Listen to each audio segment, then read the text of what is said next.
রাসূল সাল্লাল্লাহু আলাইহি ওয়াসাল্লাম বলতেছে, যদি জবান দিয়ে বাধা দেওয়ার ক্ষমতা না থাকে, অন্তর দিয়ে এটার বিরোধিতা করতে হবে। ওয়াযালিকা আযআফুল ঈমান, আর এটা হলো দুর্বল ঈমানের পরিচয়। তার মানে অন্যায় দেখার পরেও যদি আমার অন্তরের মধ্যে কোনো প্রভাব বিস্তার না ঘটে, আমার ঈমান আছে না নাই আল্লাহ জানে। এখন এটা হলো ঈমানের মাপকাঠি, মাপার একটা থার্মোমিটার। বায়ু মাপার, বাতাসের চাপ মাপার যেমন ব্যারোমিটার আছে, ঈমান মাপার একটা মিটার এই হাদিসটারে বলা যায়। যে আমি অন্যায় দেখার পরে আমার হাত দিয়ে বাধা দেওয়ার ক্ষমতা আছে, ওইটারে থামায়া দেওয়ার, পরিবর্তন করার ক্ষমতা আছে, আমি দিলাম না, আমার ঈমানে সমস্যা আছে। আমার এই কাজকে থামিয়ে পরিবর্তনের ক্ষমতা নাই, কিন্তু জবান দিয়ে বিরোধিতা করার ক্ষমতা আছে, আমি করি নাই, আমার ঈমানে সমস্যা আছে। জবান দিয়ে বাধা দেওয়ার ক্ষমতা নাই, কোনোভাবে বলারই আমার ক্ষমতা নাই। আমি যদি এটাকে দিল থেকে এর বিরোধিতা না করি, তাহলে আমার আপনার ঈমানের অবস্থা কোথায় একটু চিন্তা করেন। এজন্য অনেক সময় ঈমানি বিষয়ের দাবিতেও আমরা নিজেদের মতানৈক্যকে প্রাধান্য দিই।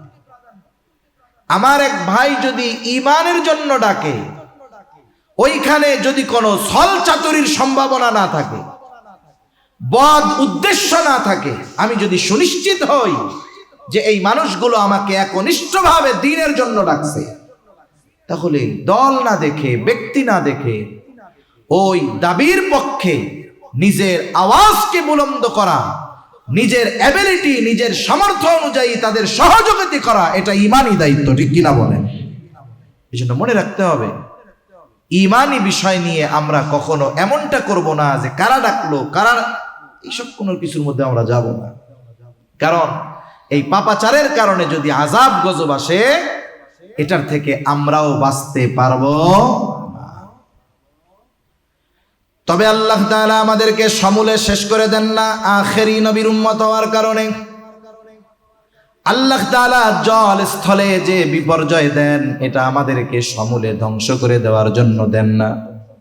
আল্লাহ তাআলাও বলেন, যাহারাল ফাসাদু ফিল বাররি ওয়াল বাহরি বিমা কাসাবাত আইদিন নাস লিয়ুযীকাহুম বা'দাল্লাযী আমিলু লাআল্লাহুম ইয়ারজিউন। জল স্থলে যে বিপর্যয়, এটা মানুষের হাতের কামাই। আল্লাহ তাআলা এই যে বিপর্যয় দেন, ধ্বংস করে দেওয়ার জন্য নয়, বরং আল্লাহ তাআলা বলেন লাআল্লাহুম ইয়ারজিউন। এই যে তাদের কর্মের কারণে তাদেরকে যে সাময়িক বিপর্যয়ের স্বাদ আস্বাদন করানো হয়, কেন? লাআল্লাহুম ইয়ারজিউন, যাতে করে তারা ওই পাপের পথ থেকে প্রত্যাবর্তন করে আল্লাহর পথে ফিরে আসে। এজন্য আমরা যদি আল্লাহর পথে ফিরে আসি, পাপাচার মুক্ত সমাজ গড়তে পারি, রাষ্ট্র গড়তে পারি, তাহলে আশা করা যায় এই ধরনের জল স্থলের যেই বিপর্যয়, এগুলো থেকে আল্লাহ আমাদের হেফাজত করবে। তাহলে বলতেছিলাম, কিয়ামতের আগে আল্লাহ ইলম উঠায় নিয়ে যাবে, কিয়ামতের আগে জলজলা বেড়ে যাবে। এরপরে নবীজি সাল্লাল্লাহু আলাইহি ওয়াসাল্লাম বলেন, কিয়ামতের আগে ফিতনা বেড়ে যাবে। ফিতনা একের পর এক, বিভিন্ন রকমের, হরেক রকমের ফিতনা আমাদের সামনে আসতে থাকবে। মানুষেরা এই ফিতনার সাগরে হাবুডুবু খাবে। কিয়ামতের আগে বড় ফিতনা গুলার মধ্যে সবচাইতে বড় ফিতনা হলো দাজ্জালের ফিতনা।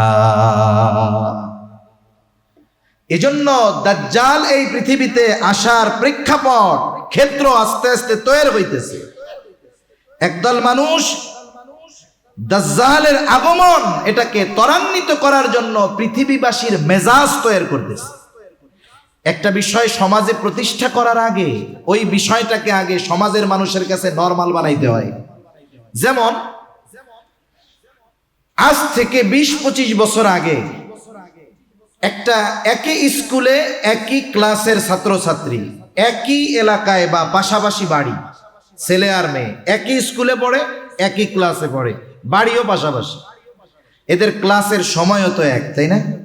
তাইলে স্বাভাবিকভাবে বাড়ি থেকে এরা বাহির হবে একই সময়ে, এটা স্বাভাবিক। এখন কথার কথা, ছেলেটার আগে মেয়েটা বের হইছে, পেছনের বাড়ি ছেলের, ছেলেটাও মেয়ের পেছনে পেছনে বের হইছে, কারো কোনো উদ্দেশ্য নাই, এমনিতেই দুইজন যাইতেছে স্কুলের দিকে, মেয়েটা সামনে, ছেলেটা 20 হাত পিছনে। মুরব্বী ওই জায়গায় দোকানে বসে বসে দেখছে যে অমুকের বলা আর মেয়ে যাইতেছে, মাইয়া আগে ছেলে পিছনে। ওরা স্কুলে যাওয়ার আগে মুরব্বী গিয়া 2 সন্তানের অভিভাবকের কাছে যায় বলে, মায়েরে কিন্তু ট্যাকেল দিও, বাপ ভালো না, ওর পাশের বাড়ি অমুকের পোলা দেখলাম পিছনে ঘুরঘুর করতেছে। আবার ছেলের বাড়িতে গিয়া অভিযোগ দিয়ে দিছে যে ছেলের বাপ সব কিন্তু ভালো না, পাইকা যাইতেছে। কি হয়েছে? দেখলাম অমুকের মেয়ের পিছনে ঘুরঘুর করতেছে। অথচ বলেন ওই 2 জনের মধ্যে কোনো ধরনের কোনো সম্পর্ক, কথাবার্তা কিছু হইছে? অথচ এই দৃশ্যটা যে ছেলে মেয়ে একসাথে যাচ্ছে, আমাদের সামাজিকভাবে এই বিষয়টাকেও নেগেটিভ দেখা হতো, পজিটিভ দেখা হইতো না। এটা আমাদের, অনেকে বলতে পারে এটা তো নিচু মন মানসিকতার পরিচয়। না না, আমাদের সমাজ এতটা রক্ষণশীল ছিল, সমাজের মধ্যে এতটা শালীনতা ছিল, এত সৌন্দর্য ছিল, এই জন্যই এটাকে মুরব্বীরা ভালো দৃষ্টিতে দেখতেন না 20 বছর আগে। এখন কি হয় জানেন? যুবতী কলেজে পড়ে, হাই স্কুলে পড়ে, প্রাইমারিতে পড়ে, মেয়ে ছেলেরে আইনা মার সাথে পরিচয় করে, আম্মু এটা হলো আমার বেস্ট ফ্রেন্ড। কথা বলে না, ঠিক কিনা বলেন? 20 বছর আগে ছেলে মাইয়ার বন্ধু হয়, এইটা যদি শুনতো কেউ, পিড়াইয়া একবারে খোড়া বানায়। অথচ দেখেন কি হলো, ফ্রি মিক্সিংয়ের মাধ্যমে একটা সময় আস্তে আস্তে কি হলো, যে ছেলে মেয়ে বন্ধু হইল, মেয়ে মার কাছে আইনা পরিচয় করায় দিচ্ছে, এটা আমার ফ্রেন্ড, এটা আমার বন্ধু। প্রাইমারি থেকে ভার্সিটি লেভেল সব জায়গায় এইটা আছে না নাই বলেন? এর দ্বারা কি হইল, এক সময় যেই জিনিসটা আপনি আমি ঘৃণা করতাম, খারাপ দৃষ্টিতে দেখতাম, এখন ওই সময় যেটা কল্পনাও করি নাই, এখন এটা আমার আপনার সামনে বাস্তব, কিছু বলতে পারি না, ঠিক কিনা? এইভাবেই একটা সময় সমাজ নষ্ট হয়ে যাবে, এভাবেই একটা সময় সমাজ ধ্বংস হয়ে যাবে, এভাবেই একটা সময় আস্তে আস্তে দাজ্জালের যেই ফিতনা, দাজ্জাল আসার প্রেক্ষাপট, অবস্থা, পরিবেশ, এটা ইসলাম বিদ্বেষীরা তৈরি করে ফেলবে। এজন্য আমাদের আমল কি? আল্লাহ রাসূল সাল্লাল্লাহু আলাইহি ওয়াসাল্লাম শিখায় গেছেন, প্রতি জুমার দিন কমপক্ষে সূরা কাহাফের 10 আয়াত আমরা তিলাওয়াত করব। জীবনে যেমন শ্বাস প্রশ্বাস জরুরি, নেওয়াও জরুরি, ছাড়াও জরুরি, ঠিক কিনা বলেন? এটাকে একটা জীবনের পার্ট বানায় ফেলব। আমরা চেষ্টা করব প্রত্যেক ঘরে সবাই যেন কমপক্ষে এই 10টা আয়াত যেন মুখস্থ থাকে। এই 10টা আয়াত এমন পাওয়ার, এই 10 আয়াতের বরকতে আল্লাহ তাআলা দাজ্জালের ফিতনা থেকে আমাদের হেফাজত করবে ইনশাআল্লাহ। যেই 10 আয়াত দাজ্জালের ফিতনা থেকে হেফাজত করতে পারে, তাইলে দাজ্জালের আগের ফিতনাগুলো থেকেও আশা করা যায় আল্লাহ তাআলা আমাদের হেফাজত করবে ইনশাআল্লাহ। ওয়া তাকারাবাজ জামান, সময় সংকুচিত হয়ে যাবে। হাদিসের মধ্যেও আসছে, যুগ হবে বছরের মতো, বছর হবে মাসের মতো, মাস হবে সপ্তাহের মতো, সপ্তাহ হবে দিনের মতো, আর এক একটা দিন হবে কেমন যেন এক একটা ঘন্টার মতো। এখনকার সময় খুব দ্রুত চলে যাইতেছে, কিয়ামতের আগে হবে, আর আমরা এখন বাস্তবে সেটা দেখতেছি।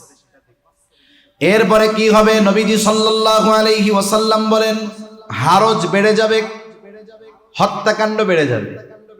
এক সাহাবী জিজ্ঞাসা করে, ইয়া রাসূলুল্লাহ সাল্লাল্লাহু আলাইহি ওয়াসাল্লাম, আমরা তো প্রতি বছর অনেক মুশরিক হত্যা করি। নবীজি বললেন, হারজ দ্বারা উদ্দেশ্য হলো পারস্পরিক তথা নিজেরা নিজেদের মধ্যে হত্যাকাণ্ড বেশি বেশি ঘটাবে। একটা হলো যুদ্ধের ময়দানে কাফেরদের সাথে, সেটা না, বরং পারস্পরিক মুসলমানেরা নিজেদের মধ্যে নিজেরা হত্যাকাণ্ড, এটা ব্যাপক আকারে বেড়ে যাবে। দেখেন নাই সামান্য বিষয়ের জন্য মানুষ মানুষকে মেরে ফেলতেছে। এখন হত্যাকাণ্ড কত সহজ হয়ে গেছে, একটু চিন্তা করেন। ঘটনা তো অনেক ঘটে, সব ঘটনা মানুষের বিবেকের দরজায় কড়া নাড়তে পারে না। এই যে চট্টগ্রামে 2 দিন আগে একটা ছেলে মেরে ফেলছে না, বয়স কত তার, 12 বছর, 6 না 7 পড়ে। কোন ঘটনাকে কেন্দ্র করে হত্যাকাণ্ডটা ঘটছে? বলে 1 মাস আগে ক্লাসে বসাকে কেন্দ্র করে 2 জনের মধ্যে একটু দ্বন্দ্ব লাগছে।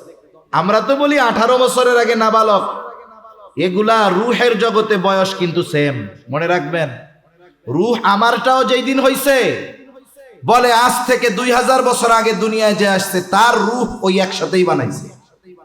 হয়তো আসছে দুনিয়ায় পরে, কিন্তু রুহের হিসাবে বয়স বাস্তবেও নাবালক। এই বিষয়টা মীমাংসা হয়ে গেছে, কিন্তু ওই যে ক্ষোভ, এটা অন্তর থেকে যায় নাই। 12 বছরের একটা বাচ্চা সেই ক্ষোভ লালন করছে, বন্ধুদেরকে নিয়ে প্ল্যান সাজাইছে, ওর উপরে প্রতিশোধ নিতে হবে। ঘটনা কি? টেবিলে হয়তো আগ পিস বসছে, পাশাপাশি আগে পরে এটা নিয়ে দ্বন্দ্ব স্বাভাবিক হয়েই থাকে। অথচ এই বিষয়টাকে কেন্দ্র করে কত সুপরিকল্পিত ভাবে ভালো অভিনয় করে খেলার নাম নিয়ে নদীর পাশে নিয়ে সুবাইয়া বন্ধুরা মিলে মাইরে ফেলছে। এটা তো ছোটদের মধ্যে ঘটলো। আর স্বাভাবিকভাবে আমাদের সমাজে বাবা সন্তানকে, সন্তান বাবাকে মেরে ফেলতেছে। কয়েকদিন আগে দেখলাম, খারাপ লাগে, সেজদা দিতে দিতে কপালে দাগ হয়ে গেছে, দাগ। বৃদ্ধ বাবারে লাথি মারতে মারতে বৃদ্ধ বাবার রক্ত তার জামার মধ্যে, ওর মধ্যে কোনো অনুশোচনা নাই। এই যে স্বাভাবিক তুচ্ছ কারণে হত্যাকাণ্ড, মানুষ একটা অন্যায় থেকে বাঁচতে গিয়ে আরো 5টা অন্যায় করতেছে। একজন ধরা খাইছে কেরানীগঞ্জ, একজনে মারছে, সাথে তার বাচ্চা জেনে ফেলছে, তারেও মারছে। ভাই বলে প্রতিবেশী দেখা ফেলছে, বলে তারেও মেরে ফেলছে। এই যে সামান্য কারণে হত্যাকাণ্ড এত ব্যাপক আকারে ঘটতেছে, এটা আসলে কিয়ামত নিকটবর্তী হওয়ার অন্যতম আলামত, ঠিক কিনা বলেন? এরপরে নবীজি সাল্লাল্লাহু আলাইহি ওয়াসাল্লাম 6 নম্বরে বলেন, কিয়ামতের আগে মানুষের সম্পদ এত বেড়ে যাবে যে সম্পদ উপচায়া পড়বে। এখন মানুষের সম্পদ অনেক। একটা সময় মানুষ খাবারের অভাবে ছিল, এখন মানুষ খাবারের অভাবে খুব কম মানুষ। আবার কিছু মানুষের সম্পদ এত বেশি যে সে সম্পদ ব্যয় করার জায়গা পায় না। যদিও সম্পদ আছে, দিনই কাজে ব্যয় করবে না। এই উপচে পড়া সম্পদ দিয়ে সে বিলাসিতা করে। এগুলো কিয়ামতের আগে হবে। তা সম্মানিত উপস্থিতি, কিয়ামত কখন হবে এর সুনির্দিষ্ট ইলম যার কাছে, তিনি কে? আল্লাহ। তবে আল্লাহর রাসূল সাল্লাল্লাহু আলাইহি ওয়াসাল্লাম কিয়ামত নিকটবর্তী হওয়ার যে আলামতগুলো জানিয়ে দিয়েছেন, সেইগুলো থেকে আমরা বুঝতে পারি যে এই পৃথিবী মনে হয় আর বেশি দিন যাবে না। একটা সময় আল্লাহ তাআলা কর্তৃক যে সুনির্ধারিত ফয়সালা কিয়ামত, এটা সংগঠিত হবে। এজন্য আল্লাহ তাআলা বলেন, ইন্নাল্লাহা ইনদাহু ইলমুস সাআ, কিয়ামত কখন হবে এর জ্ঞান আল্লাহ তাআলার কাছে। ওয়া ইউনাজ্জিলুল গায়স, তিনি বৃষ্টি নামান। মেঘ হলেই বৃষ্টি হয় না, বরং কোথায় বৃষ্টি হবে এটার ফয়সালা কার হাতে? আল্লাহর হাতে। ওয়া ইয়ালামু মা ফিল আরহাম, মায়ের গর্ভে কি আছে, ছেলে না মেয়ে, এটা কেউ জানে না। অনেকে বলতে পারেন আল্ট্রাসোনোগ্রাম করে তো দুনিয়া আসার আগে আমরা জানা ফেলি। কিন্তু যখন ওই শুক্র কীট মায়ের রেহেমে যায়, মাতা পিতার মিশ্রিত ওই পানি, একটা গড়ন গঠন দেওয়ার আগ পর্যন্ত কোনো ডাক্তার বলতে পারে না যে এর দ্বারা ছেলে হবে না মেয়ে হবে, ঠিক কিনা বলেন? এটা বলতে পারে কখন? বলে পেটের মধ্যে যখন ছেলে অথবা মেয়ে হয়ে যায় তখন বলতে পারে। কিন্তু এর আগে যখন শুধু রক্তপিণ্ড থাকে, একটা মাংসপিণ্ড থাকে, জমাট বাঁধা রক্ত থাকে, ওই সময় পৃথিবীর কোনো বিজ্ঞান বলতে পারবে না যে আল্লাহ তাআলা এর দ্বারা ছেলে বানাবে নাকি মেয়ে বানাবে। এজন্য মায়ের গর্ভে মূলত ছেলে হবে না মেয়ে হবে জানে কে? আল্লাহ। কেউ জানে না আগামীকাল সে কি উপার্জন করবে। মানে আজকে আমি এই অবস্থায় আছি, আগামীকাল আমার অবস্থা কি হবে এটা আমরা কেউ জানি না। অনেকেই জানতো না, কেউ জানতো না যে আজকে আমি রাত সিংহাসনে আছি, পরের দিন সকালে আমাকে পালায়ে চলে যেতে হবে, এটা উনিও জানতো না, ঠিক কিনা বলেন? এরপরে আল্লাহ তাআলা বলেন, কোন জমিনে কোথায় তার মৃত্যু হবে কেউ জানে না। যে অনেক সময় দেখা যায় আমাদের দেশের মানুষ ইন্তেকাল হয় প্রবাসী, অন্য দেশের মানুষ ইন্তেকাল হয় এই জায়গায়, দেশেই আছে গেছে দাওয়াতি সফরে, মৃত্যু হয়েছে আর এক জায়গায়।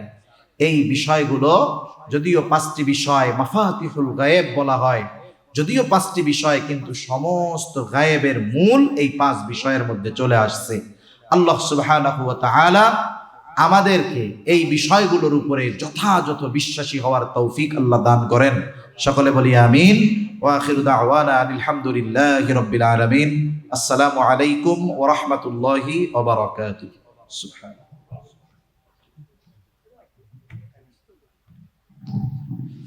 আমরা একটু দুরূদ শরীফ পড়ি। আল্লাহুম্মা সাল্লি আলা মুহাম্মদ